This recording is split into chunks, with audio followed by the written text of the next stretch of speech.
So, all right, let's go deeper down to the state of the American economy and talk about whether the Fed can stick that soft landing as it works to cool off inflation. Joining us, Austan Goolebee, former Council of Economic Advisors chairman under President Obama, currently an economics professor at the University of Chicago Booth School of Business and professor of my neighbor's daughter, and I will not give her name because then she might get, a better or worse grade. Michael Strain, American Enterprise Institute Economic Policy Studies Director as well. Professor Goolebee, let's start with you. The Federal Reserve, we know they're going to raise rates in the next few meetings. The question is, how much? Is there anything in your mind that will change the direction of rate hikes to, say, 2%? Not in the short run. I think they're kind of on path to do what they're going to do. I think by the end of the summer, we're going to find out, A, are we truly done with COVID? Is the COVID era over and we can fully get back to normal? And did I say one or A? The other issue that we're going to see is how bad is the supply shock, partly coming from the war, partly coming from supply chain disruption. There will be a blowback to the argument that we should just raise 10 times, we should over tighten in the face of inflation.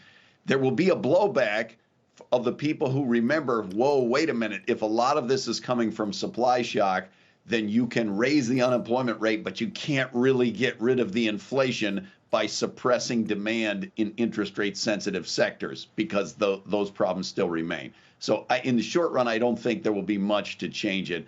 But by July, August, going into September, we're going to have that discussion. And with Michael, with OPEC kicking off right now and talk about a production increase a little bit from them, one could argue that higher rates may be good at causing consumer demand to fall off. But if you want the United States to pump more oil, and oil projects are incredibly expensive and they're always done with borrowed money, that raising rates could actually be more inflationary for the energy side because it may end up with less new oil production. Or am I just kind of out there?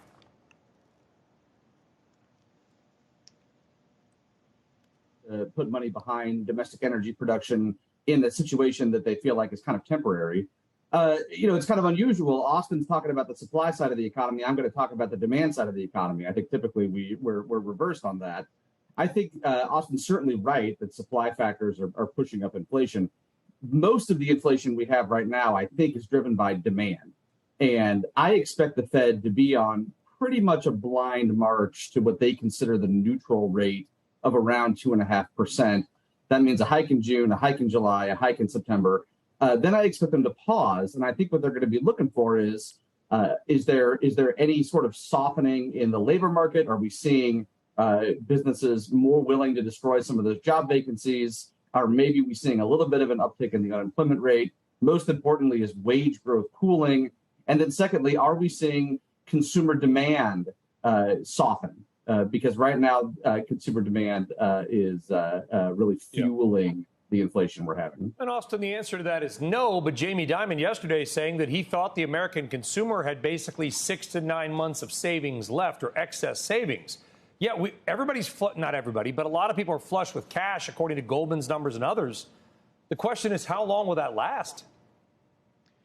Yes, though there's a huge puzzle that's happening in the job market right now that it's worth remarking on, which is for everyone saying that demand is high and we have a massively overheated labor market, wages are growing slower than prices.